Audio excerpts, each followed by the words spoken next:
Hello, అస్సలామలైకుం అందరికీ. నిమ్మ soda కావాలండి, ఒంట్లో బాగాలేదు అంటే సరే అని వెళ్ళారండి. ఎక్కడ నిమ్మ సోడా దొరకలేదని నిమ్మకాయలు తెచ్చారు.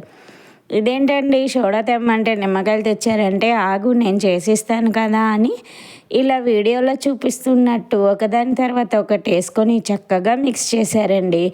ఏంటి ఇలా చేస్తున్నారు, నేనేం అడిగాను మీరేం చేస్తున్నారంటే, అరే ఓపిక్గా ఉండు అని ఈ సోడా తీశారండి.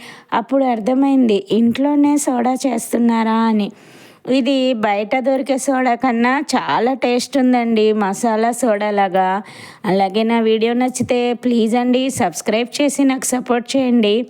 టేస్ట్లో మాత్రం చాలా బాగుందండి. మా వారు నిమ్మ సోడా చాలా బాగా చేశారండి. మా వారు, నేను, పిల్లలు ఇష్టంగా తాగామండి. చాలా రుచిగా ఉంది. మీరు కూడా ఒకసారి ట్రై చేయండి. Thank you.